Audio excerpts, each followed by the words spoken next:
Okay, Sugya 2, part 2. Daf Nun Vav Amud Aleph. Daf Nun Amud Aleph, line 12.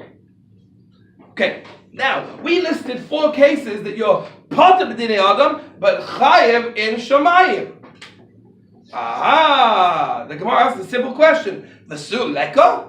Are you telling me there's no more? There's no more cases other than these 4? You're going to be Chayev part of B'dinei Adam, Chayev B'dinei Shamayim? Really?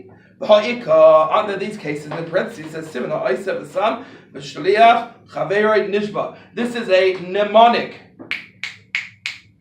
This is a mnemonic of the 5 cases, a way of remembering the 5 cases we're about to mention. What are they? Case 1. Ha'oiseh malacha b'meichatos or b'paras hachatos. If a person made use of the water that has the ashes of the paraduma mixed in, or a paras chatas, or an actual paraduma, there's no tangible damage. You haven't done any monetary damage because it wasn't something of money. You've stopped people being purified. In such a case, the Gemara tells us, Potter in based in, but you chayv shemayim because you mess people up by not letting them get purified. What about this case? If you put down poison in front of your friend's animal, you didn't feed it to him, you just put it in front of the animal. Part b'dinei Adam, you're part in based in, chayv b'dinei shemayim. You're chayv shemayim. Why? Because you didn't actually feed the animal chose to eat. But you enabled. So therefore, it's not good enough to make you chayv and based it. Next. If you send embers, glowing coal, with a cherish, a mute, shaita, an insane person, a cotton, or a child, so you sent embers with someone who is irresponsible.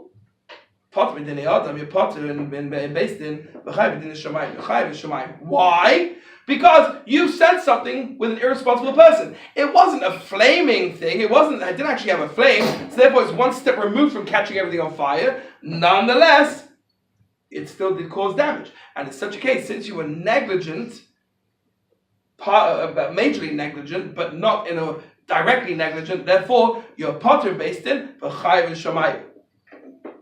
Next case, Hamavis says, line 19. Isn't it the case of Hamavis says Chaverai?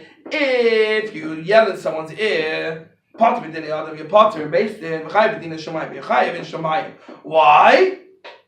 Because it didn't do direct damage, it did sound damage. Sound damage is not considered direct damage. It's not like I smacked him and knocked out his eye or his tooth or any other part of his body. No, I yelled in his ear and I gave him that hearing loss. That's not considered tangible damage, not considered actual monetary damage, and therefore you cannot be held responsible in based in, but you can be held responsible in Shamayim.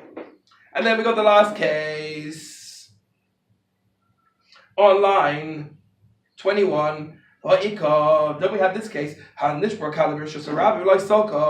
If you broke your pitcher in public property, you didn't move and you didn't clear it up.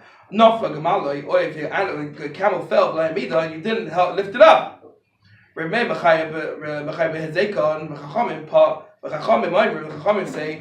So Remeir says you chayev. The Chachamim say part b'dinei Adam, chayev b'dinei Shamayim. You're part in based in, but you're chayev in Shamayim. Why? Because you just didn't. You didn't do something. It's not you did something. You didn't do something. You didn't clear it up, and therefore it's you didn't really do an action here that would cause that would cause being chayav based in. So we got these 5 cases, but our Brisa Rabbi Yeshua only listed 4 cases. So now the Gemara has a simple question: why only these 4 cases? So the Gemara says, line 20, what?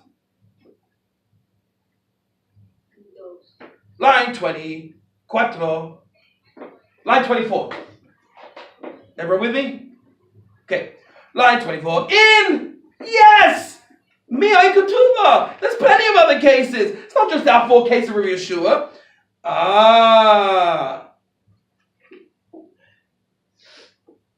The honey, it's trichale. But Rabbi Yeshua needed to list these 4. Why did Rabbi Yeshua need to list these 4 and not list any of the other cases? Because Mal Detema, what would I thought? But Dina Shemayim, Nami Lo Chayim. I thought you wouldn't even be Chayim and Shemayim in the 4 cases of Rabbi Yeshua. Why? So we go through each case.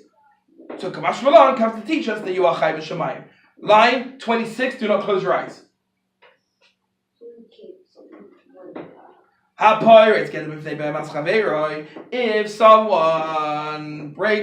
someone breaks someone's fence in front of their animal, someone else's animal, what would I think? Give them a mystery, since it would have fallen down anyway. Kai, stand up. Now, stand. Since it was going to fall down anyway, Ma'amid, what did he do? I didn't do anything, it would have happened anyway. I shouldn't even be Chayv in Shemayim. Kamash Malan. So Rabbi Yeshua comes to teach you, yes, you're still Chayv in Shemayim because you should have kept your hands to yourself. Hakoy Faith Kamash Shechaveiro on line 29 now. If you bent someone's grain towards the fire, Nami. Also, why? I would have thought, Lema, was I to know that a sudden gust of wind would come? It's not my fault. It's something like supernatural, hocus pocus. Hashem just made a I shouldn't even be Chayim and Shemayim. Kamash Malan comes to teach you, yes, you're still Chayim and Shemayim, because even though it was a Rachmat Shein Mitzvah, you still did something that didn't have to be done. You busted. Ula Rav Ashi. Now, what about that case according to Rav Ashi? Who said that it must be talking about Talmud, about when someone covered the grain. What would you think? All I did was cover it over. I didn't do anything to stop it getting damaged, really. I didn't do anything to prevent there being any damage. I just covered it. I shouldn't even be Chayv and Shemayim. Kamash Malan comes to teach you, still Chayv. Why? Because you indirectly caused monetary loss to someone else. Now, line 34, Nami, also the case where you hired false witnesses, what would you think? Lema, he could say, Divrei Rav, Divrei Talmud, Divrei Mi Shaimin. I hired these 2 guys to testify. I didn't tell them to do an Avera. I paid them, but it's still that choice that it says, Divrei Rav, the words of the master, and Divrei Talmud, the words of the student, Divrei Mi Shaimin. Who should you listen to? I paid them, but guess what? Hashem told them not to testify falsely, not allowed to lie. They have free choice to lie. I'm innocent. And I shouldn't be Chayv and Shemayim. Kamash Malan comes to teach you, still Chayv and Shemayim. Why? Because you were an enabler. And then the last case on line number 37, just kidding. And also the case where you knew testimony to help someone you didn't help. We said that's talking about 1 witness, not 2. If it was 2 witnesses, you'd be chayiv in, based it as well. But no, we're talking about 1 witness. Ma'al Tema, you would have thought, mi yema techi hava masadina le hava maida. How was I supposed? Listen, if I testify, maybe this guy. How do I know this guy is going to say, "Oh, you know what, Taka? Right, I owe the money and I'm going to pay." Dilma have mishtabel shikra. Maybe he's going to lie in an oath. I don't have cause someone to lie in an oath. I shouldn't even be chayiv in Shemayim. I'm actually doing a good thing, preventing someone from lying.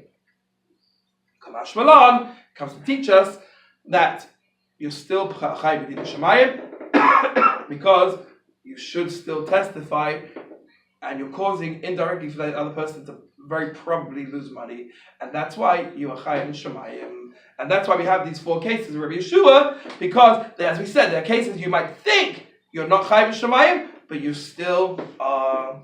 That's the end of sugya 2. Okay.